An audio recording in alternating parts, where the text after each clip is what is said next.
So one of the reasons we do this podcast is we're big believers in recording our thoughts on running an RIA business. If you go to the podcast page, it says there, we want to record the trials and tribulations of the RIA business. And part of that is, the tools we use, the evolution that the business goes through. And today we want to start something cool because we have some changes that we want to make to the business model that we're starting to brainstorm.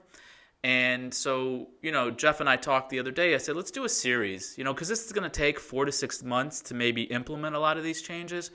So let's start mapping out a series and really just our conversations, right? We talked the other day about, what are the steps we have to take to make this come to fruition. And today, I guess, will be series number 1, discussing sort of the plan going forward on how to evolve and adjust the business to be a future ready business. Right. And I think what we'll probably do is maybe once a month run one of these series, right? Because it's not that every week we're going to have more information to put into the podcast on this. We still want to cover other topics, but yeah, this should be fun, right? I mean, this is what it is to own a business and work through some of these things. Absolutely. So let's talk about what the changes are and what we're planning on doing now. Full disclosure, we have the ability to change our mind down the line, right? But just a little background: Potomac has been a third-party money manager for almost over 30 years now. And it's always been in a solicitor relationship where the advisor is with another broker-dealer or an RIA, and it's a solicitor/referral to Potomac.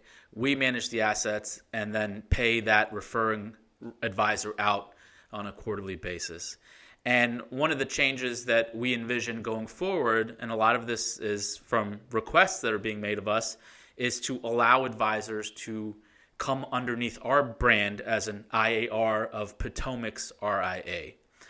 And that's a pretty big change for us, right? Right now, you and I and the back office are the only IARs that are registered with Potomac, just the employees. We've never taken on any external IARs. We've gotten asked to plenty of times, right? Even at your former role, you had some folks who'd approach us. And the answer has always been no. But we're sort of warming up to it and have made the decision to start planting the seeds to make this happen in the future.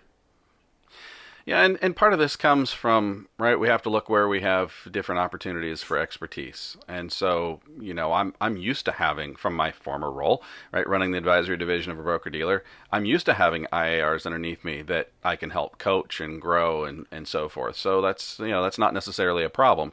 And what I mean is, it's not something that is completely new to any of us, right? No different than you have certain expertise that I don't have. That's why we make a good partnership, and frankly, why we're trying to continue this evolution. And I think from the standpoint of evolution, right? You mentioned 30 years in the business. 2 years ago, when we were at 30 years, we added some of our portfolios to platforms. And so now we're at 32 years old. We just had our anniversary. And I think it's, this is, again, just another stage of that evolution. And to your point, this isn't a drastic change. It's just a matter of changing up some paperwork and getting sort of your ducks in a row to allow a different type of relationship. So let's start going through our process that we went through over the past couple weeks in terms of brainstorming. What sort of were the first items that you and I tossed back and forth about what we have to get in place? Yeah, well, I think even as a first step, it's the question that we had several conversations about was, do we even want to bring on, or why are we considering IARs? I mean, is this something really, you're talking now as though we have, because we've really made that decision. I think it does make sense. But we both have had some experiences going into that. From the standpoint of, you mentioned in the past, we've had IARs ask us, other advisors ask us about coming on underneath us. And my former firm is a great example. They got bought out. Things didn't work out quite as well. A lot of them didn't like necessarily the new organization as much as the original. And so, there was a disbursement. That happens in our industry, right? And in that disbursement, those are always opportunities. Now, we weren't prepared, nor were we really ready just mentally to say, okay, well, this is something, this is another branch that we want to do. And there were good advisors that now have had to go other places, start their own RIAs. In many cases, you and I both know good advisors that the first place they went to didn't work, and so they've had to move again. And it's just that step, right? It's, okay, you know what? We have a good back office. We have good technology. We have some of these things we're going to talk about. Why don't we go ahead and go down this road? So wait, hang on. I want to explain your thoughts. I want to jump on that because you mentioned advisors going somewhere and it didn't work out. We've had advisors go somewhere, didn't work out, go to another place, then that place gets purchased, and I think we mentioned this in the Schwab podcast where a couple of the advisors that made these switches also moved their advisory business to TD Ameritrade. And, we have some advisors that not only their broker-dealer got purchased, but now their custodian got purchased. And so this segues into my huge belief as to why we should go down this route. Is just the whole small business concept. And what I mean by that is I think small business has been under attack recently, not only from big box retail, but also in the advisory space. And I think there's going to be a small business revival. I think people, once they realize that, the fee pressure that they think is real comes to fruition and you're calling 1-800, hire a planner to get advice, I think you're going to revert to people wanting personal relationships. And I'm just tired of seeing small advisors. And here's the thing. The recent article we talked about with RIA Biz where Schwab said anyone under $200 million will get a call center. When the fuck did $200 million become peasant money? I mean, that's an unbelievable business that someone has developed. And all of a sudden, it's being talked about like it's throwaway trash. Right. And it's bothering me. I just feel like there's so many great advisors out there that have 20, 30, $40 million worth of AUM. They have great clients. They love what they do. And guess what? They don't want to be a billion-dollar firm. They don't want to scale with the Carsons and the United Planners of the world. Nothing against them, but they don't want that. They just want to run their business and live their lives. And I think we have always, you and I personally, of course, have always believed in small business. And that's sort of something that we want to put a stake in the ground on. Yeah, I think it's true. I mean, if you look, a lot of the state registered folks, especially, their production levels, they've got a decent business, but they didn't necessarily, not everybody necessarily started their own RIA because they wanted to start their own RIA. They may have been cut or trimmed, right? From, your production isn't where we want it. Think of what you just talked about with Schwab. Well, you're not quite good enough to get an actual relationship manager. And so from that perspective, they may have liked working with a bigger team, but they weren't able to anymore. So effectively, that's what we're doing is just saying, look, well, let's just build out this smaller team. We're not trying to add 3,000 advisors and become a big behemoth. That's never been what Potomac was about. Well, then this is a good segue into defining the audience, right? Right. So our audience ultimately will be advisors in that $15 to $40 million range, give or take, that frankly, they don't want to develop their own custodial relationship. They don't want to, purchase their own Orion back office software and deal with all that stuff, where they can tuck in under our RIA and be serviced like they're a big fish in a small pond, which they ultimately will be here. Yeah. Well, these are, and I think anybody who's watching or listening will start to understand these are the conversations that we have, because, we have to figure out what is compliant, what does compliance look like? We have to figure out that audience, which we're starting to define. We have to handle, what tech offerings are there, what we've already got in place, all kinds of things like that. Social, not only social media, but the websites and marketing. Well, hold on. We have a You're chief giving marketing away, officer. Let's just run through these then. What the main the main brainstorming topics that we wanted to start with defining our audience, and that may be adjusted, right? It always is, but to start, just based on AUM, you're looking at that range, right? 15, 40, give or take here and there. What are the other points that we wanted to sort of lay out? Yeah, so one of the things was about whether we didn't want to have a broker-dealer association at all. right? That was a big one. And I do want to say that as we go through these, today's podcast is really about touching on the different things that we need to dive deeper on, of which that's why we're going to have a series, right? We'll dig in deeper on each one of these over time. But that was a pretty big one. I've started a couple of calls with some broker dealers who may be associated with us, and frankly, what we found is they don't want small commission pieces. Right, so I'm also looking for solutions to buy out or buy off that smaller stake in the ground on the commission business for an advisor who maybe has 20, 30, 40 million dollars in advisory, and they still have some trails and a few other things that they don't want to just give away. But if we can find somebody to buy that may be an option. And we've seen that in the industry where large RAs partner with a broker dealer just to purchase that out. There's some ramifications there because you're giving up your client that may have money on the advisory side and whatnot. But we're going to dive into it a little deeper. But I think on the surface, you and I are both sort of on the same page that it's probably best to stay away from that. At this point, that's the initial reaction, huh? Well, like anything, right? You find a niche, you build that niche out, and we are who we are. We are an RIA. We're not necessarily a broker dealer, or we're not a broker dealer, and I'm not necessarily excited about associating with one. Although we're going to do our due diligence, right? I mean, like you said in the beginning, maybe our mind changes. So we're going to check that out. We'll dive in deeper as we move along. Okay. So, well, here's a second point that we still have passionate thoughts about here. All right, I'm an advisor in Texas. I come to you and say, Jeff, I want to join, but man, I love trading. I love these three times levered ETFs. I love put and call options on Apple. Can I do that with you guys?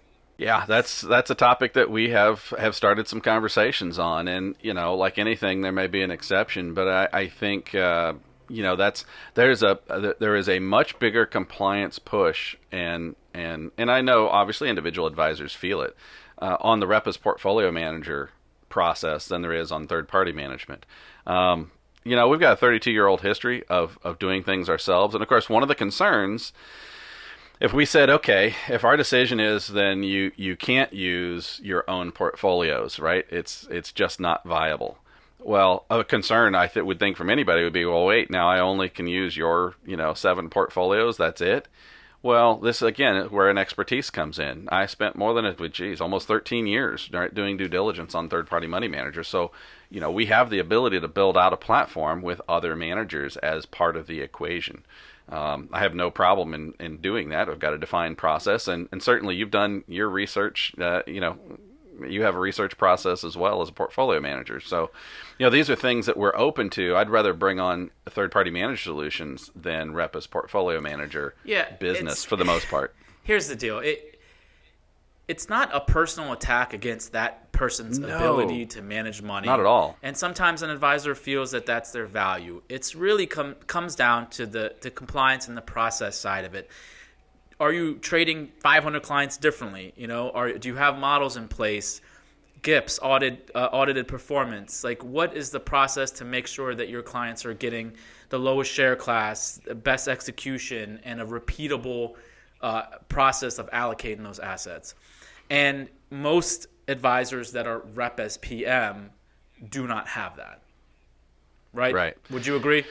Yeah, I absolutely would agree, and I absolutely agree as well that it's not an attack on your process sucks, or you're a bad manager, or your portfolios haven't performed as well as what you say they have. It's about the overall process, and we're GIPS audited, have been for years. The managers and things that we would consider bringing on, there's a whole different standard for third-party management than there is for rep as portfolio management, and we're not the size, strength, or that's not our expertise, is monitoring an individual who's making trades on their own. Like I said, there's a lot of things with share class and all kinds of stuff. Exactly. Like from a compliance standpoint, it's just, you either decide you want to take it and put things in place, or you're not. And at this point, it seems like we're leaning towards not allowing that. Obviously, you can always make exceptions if there's, something strong in place in terms of a process, but for the most part, I don't see that happening. Yeah. Yeah, well, so we've sort of touched on the compliance piece. I mean, you're a little bit more in depth. You know, you've worked with our compliance officer for eons and really taken care of a lot of the compliance needs of our firm. So why don't you touch on some of the compliance iterations that we have to be aware of, SMARSH or whatever, all the things that are on the list? Yeah. So the biggest thing is, you can either come on board as an IAR of Potomac, in which case we would be responsible for all of that, right? Archiving the email. We use SMARSH right now to archive all your social media. And if you're doing blogs, podcasts, etc., making sure that you know the process of what not to say and making sure those things are all in compliance. And the other side of that is we're looking into this as well. We've seen RIAs that can sign a service agreement with an RIA where they still keep their brand and their RIA and they're responsible for compliance, but we sort of let them tuck into our custodial relationship, technology stack, including Orion and any other software we may offer. And so that's another angle that we're looking at that may be a good balance. Right. Because I'm very afraid of the IAR side of it. It's a huge risk because you have someone out there. This is the whole thing with if you have managers on a platform and a dedicated proposal system where you can control some of the things that are being put out there, but you never know. If there's an IAR out there that's making false claims or doing things on their own. Right. Well, this is one of the things that I think goes back to sometimes you have to ask the simple questions, and when the advisors that are going to be interested and that have been interested in talking to us in the past, their joy comes from working with clients, right? That's the most simple I can break it down. Their joy in owning their business is working with clients, having those light bulb moments, if you will, having that, redirecting their finances to be in play to get their retirement where they need it, or to cover some goal and make sure that from an insurance standpoint, maybe they're covered, those sorts of things. It's not necessarily the people who love portfolio management and love building their portfolios. Well, they're frankly not probably going to be interested in coming on board, and that's okay. It's a two-way street. But Yeah, I think that's a simple statement. They're not going to, yeah. Sometimes your audience defines itself when people keep saying no to you. So exactly. So let's that reminds me of my dating at an early age. Yeah, we'll not go there. Let's talk about tech stack. This is something where, there are other RIA firms out there that we work with that essentially will let the advisor come on board and choose whatever combination of tech products they want. And that's fine. I think that's a great business model. For us, I think the value add is our ability to manage the tech that we have. So if you can't afford Orion or you don't meet the minimums, we've been working with them since 2007. Say what you want, if you like them or don't like them. The point is we have the expertise to run that software. Working with the custodians, Fidelity, since the late 80s, we have the expertise to run the software. So one of the things that you and I have to decide is, okay, let's build this exact stack. And what if someone comes and says, well, I'm really in love with eMoney. I know you have Advisor for free in Orion. Can I use that? And this is where, as we evolve and talk to people, we may end up having to adjust and change our minds. But the initial thought is, look, if you're going to come to us with 90 different pieces of technology that we don't use, how can we add any value implementing and helping? Right. Well, you touched on something I think is really, really important. And I don't know if it was intentional or not. But a big differentiator here is when you are smaller, right? You're a 1 or 2 person shop, and you have a TDA, a Schwab, a Fidelity, or whatever, right? You're associated with one of these big custodians. You spend a lot of time. I know, I can guarantee you spend a lot of time on the phone trying to dial the 1-800 number and get your associate to help you out and figure out what the problem is. And that's a big difference when you work with another team like ourselves, because your communication isn't going to be with that custodian any longer. It's going to be with our team. And our team's going to go do the legwork, right? And that means more time back on your plate. So, this is just one of those things. Technology can do a lot of things, but the service of technology can delay and peel back and remove some of the value. So this is an opportunity, I think, to really look at what do you take some time and look and say, what do you spend time in your day on? And and the technology stack is certainly one. Some people are ingrained; they've been using the same thing forever and will want to keep doing it. I don't necessarily, my perspective is I don't necessarily have a problem with that as long as it's not a compliance issue, right? As long as there's not something weird that they can do. That's where we have to sit down and talk about it, because I don't agree personally, because where do we add, because then you're still on your own. I get it. Like, we add value because of their experience with certain pieces of tech. If you bring an advisor who runs 5 different pieces and they're wondering about something, they're still going to end up calling the company because we can't help them, at which point our value plummets. Right. Well, and this is where, again, why we're going to separate out and do more individual sessions on some of these topics as we dig in deeper. We'll let Jen decide.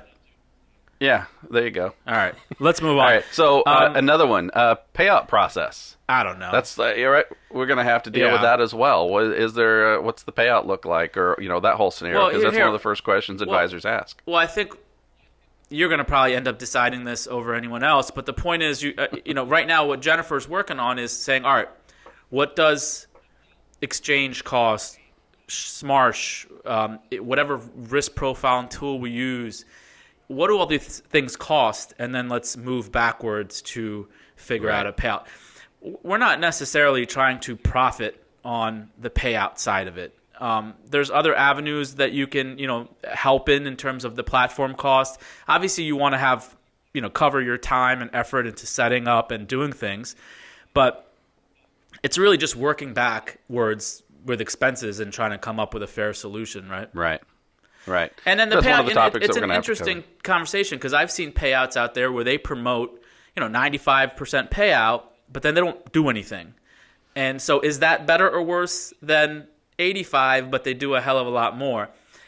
This is going to ultimately be the advisor's decision to make. But for us, we'd probably just work backwards from expenses and just come up with a fair number. Right. And this is part of where, we have to create a pitch book and a process as far as recruiting and those sorts of things. Again, we're not trying to bring on 3,000 advisors, but at the same time, we have to define some of these things so that we can have that discussion. Is there anything else you want to hit on the tech stack itself? No, I think podcast? This is just part of the process. We have to lay out what we use, what we're good at, and then the top 5 questions that will likely come, with people using other stuff, and do we want to really go down that path? All right. Well, let's move on. I think we've laid out what our series will be about, and I'm excited to walk through this with advisors, those that are listening and watching.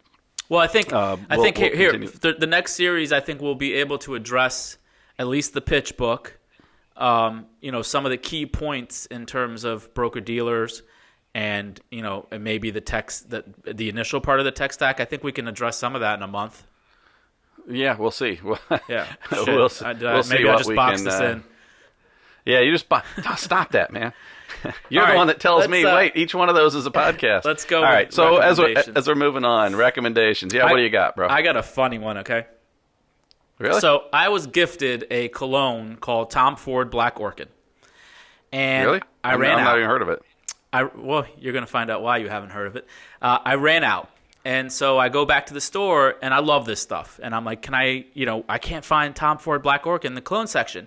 And the woman looks at me and goes, well, that's because it's in the perfume section.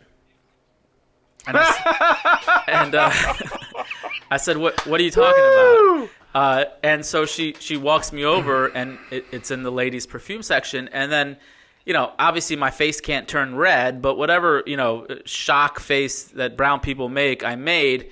And she said, it's okay. It's considered unisex, but every time you go to the store, you have to go to the ladies' perfume section. Oh. And this was, mind you, this was like 7 years ago. So, and I still wear it. So I don't care. If you have a problem, you can DM me on Twitter. But Black Orchid, Tom Ford, unisex, ladies' perfume, whatever the fuck you want to call it, that's what I wear.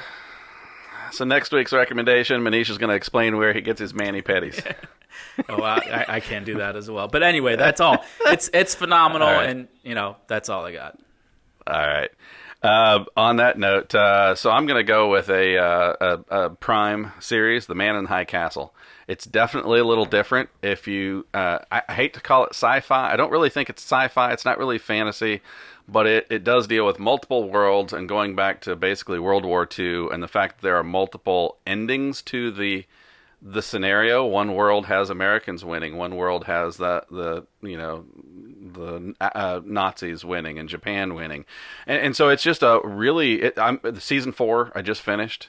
You watch a lot of TV. So yeah, it's good. Yeah, well, you know what? At 9:00 at night, the wifey goes to do her thing, and I start watching weird stuff. Have you seen The Irishman? Have you even heard of it? It's on Netflix. It just came out. Watch it. I mean, it's like 4 hours long, so I got to watch it in parts. But is it a series or a movie? It's a movie, but it's 4 hours long, or 3.5, or something like that. But anyway, all right, I dig it. What else? Is that all we got? All right. Yeah, I think that's it. So on that note, let's shore this up. Like, subscribe.